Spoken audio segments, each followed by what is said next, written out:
तो दिल्ली विधानसभा चुनावों में पिछले 2 बार से आम आदमी पार्टी को जिस तरह एक तरफा जीत मिली, इससे साफ जाहिर है कि आम आदमी पार्टी को सभी वर्गों का वोट मिला था। और अब एक बार फिर से आम आदमी पार्टी दावा ये कर रही है कि जनता जनार्दन का आशीर्वाद पिछले 2 चुनाव की तरह उसे मिलेगा। लिहाजा आम आदमी पार्टी पूरे एक्शन में, तो बीजेपी भी पीछे नहीं। चुनाव में जीत के लिए पूर्वांचली और जाट वोटर्स को साधने के लिए बीजेपी, आम आदमी पार्टी और कांग्रेस हर संभव कोशिशों में है।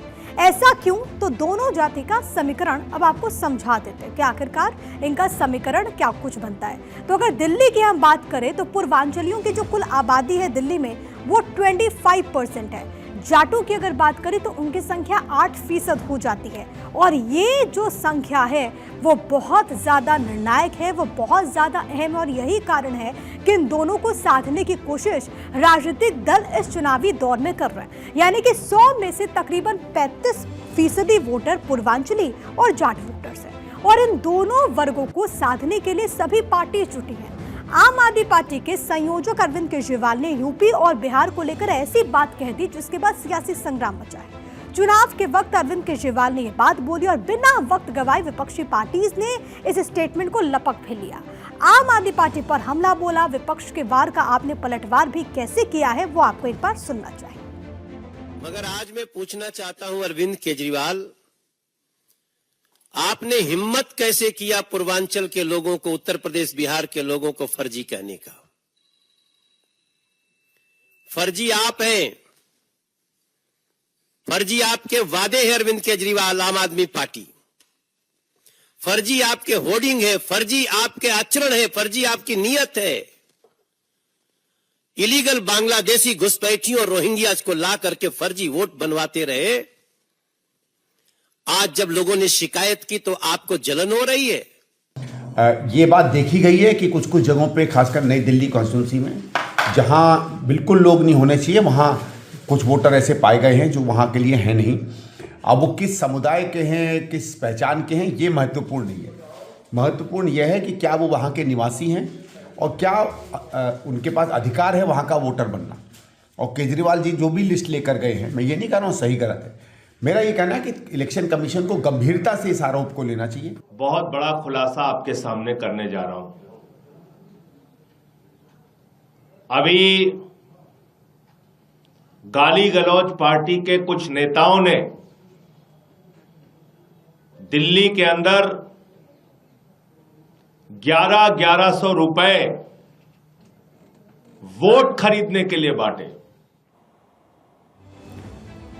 तो आम आदमी पार्टी चुनाव में जीत कर लोगों को जीत कर चौका लगाने में जुटी हुई है, तो वहीं बीजेपी जीत का मौका ढूंढ रही है और पिछले तकरीबन 27 साल के सूखे को खत्म करना चाह रही है। यही वजह है कि आप और बीजेपी जीत के लिए चुनावी शतरंज पर एक एक चाल सोच समझ कर चल रही है। इस बार पूर्वांचली वोटर्स को लेकर आम आदमी पार्टी और भारतीय जनता पार्टी दोनों ही कुछ ज्यादा सक्रिय दिख रहे हैं।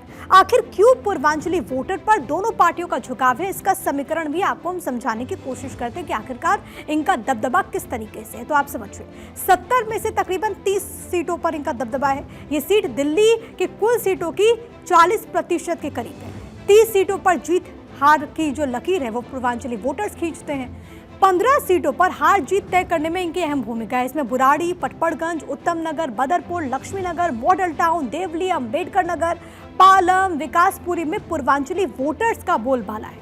ऐसे में देखें तो सत्ता की चाबी पूर्वांचल के लोगों के पास ही नजर आती है, क्योंकि पूर्वांचल लोगों की आबादी अच्छी खासी है। सभी को साथ करने में सब जुटे हुए हैं। अरविंद केजरीवाल के स्टेटमेंट के बहाने बीजेपी हमलावर है। बीजेपी ने केजरीवाल पर पूर्वांचलियों का अपमान करने का आरोप लगाते हुए विरोध प्रदर्शन तक किया। बीजेपी के सांसद मनोज तिवारी की अगुवाई में पूर्वांचल सम्मान मार्च निकाला गया। पुलिस ने प्रदर्शनकारियों को रोकने के लिए बैरिकेडिंग की, उन पर पानी की बौछार की गई। कई कार्यकर्ताओं को भी इस दौरान हिरासत में लिया गया। पूर्वांचल वोटर को साधने के लिए बीजेपी लगातार स्ट्रैटेजीज बना रही है ताकि 27 साल बाद दिल्ली पर कब्जा कर सके। अब इसके लिए क्या प्लानिंग है ये भी आपको समझाने की कोशिश करते हैं। बिहार के दिग्गज नेताओं को चुनावी मैदान में बीजेपी ने उतार दिया। मनोज तिवारी के अलावा बिहार के डेप्यूटी चीफ मिनिस्टर सम्राट चौधरी को चुनावी प्रचार में उतारा। जनता दल यूनाइटेड, एलजेपी को कुछ सीटें बीजेपी ऑफर भी कर सकती है। पूर्वी यूपी के वरिष्ठ सांसदों और नेताओं ने भी मैदान संभाल लिया है। पूर्वांचली वोटर को लुभाने के लिए चाय पर चर्चा और लिखा लिट्टी चोखा चर्चा की भी तैयारी है, तो ये भी एक स्ट्रैटेजी है। पूर्वांचल वोटर के साथ साथ जाट वोटर का भी इन दोनों मामला काफी ज्यादा गर्मा गया। इसकी शुरुआत अरविंद केजरीवाल की एक मांग से हुई है। मांग यह है कि जाट आरक्षण को लेकर अरविंद केजरीवाल ने दिल्ली के जाट समुदाय को आरक्षण दिए जाने का एक मुद्दा उठाया। दिल्ली सरकार की एक ओबीसी लिस्ट है। इस ओबीसी लिस्ट में, दिल्ली सरकार की ओबीसी लिस्ट में जाट समाज का नाम आता है। केंद्र सरकार की एक ओबीसी लिस्ट है। केंद्र सरकार की ओबीसी लिस्ट में दिल्ली का जाट समाज नहीं आता। जाट समाज के साथ साथ 5 और जातियां हैं जो दिल्ली की स्टेट लिस्ट में है और केंद्र की स्टेट लिस्ट में नहीं है। ये है रावत, रोनियार, रायतंवर, चारण और ओड। इनको भी दिल्ली की केंद्र सरकार के जितने संस्थान हैं वहां पे रिजर्वेशन नहीं मिलता।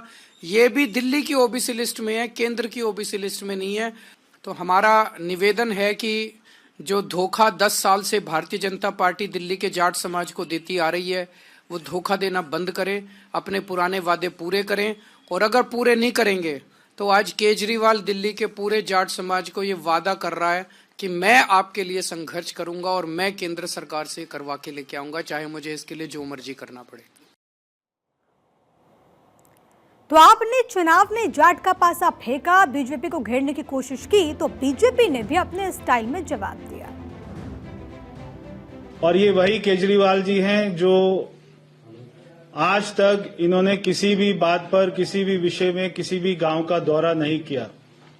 पिछले 11 साल में एक भी काम अरविंद केजरीवाल और उनकी पूरी सरकार जो दिल्ली देहात में करवाया, कोई एक भी काम नहीं गिनवा सकते हैं। आज इन्होंने जाटों को याद किया। जाटों को इसलिए याद किया क्योंकि इन्होंने अगर जाटों के लिए कोई भी काम किया होता तो आज इनको चुनाव से ठीक 25 दिन पहले जाटों की याद नहीं आती। केवल ये चुनावी स्टंट है और कुछ नहीं है, क्योंकि चलिए एटलीस्ट उनको जाटों की याद तो आई कि भाई दिल्ली में जाट भी रहते हैं। अभी फिलहाल जो ये उन्होंने अरविंद केजरीवाल जी ने उठाया मुद्दा, ये सिर्फ जाटों का वोट पाने के लिए और कुछ नहीं है।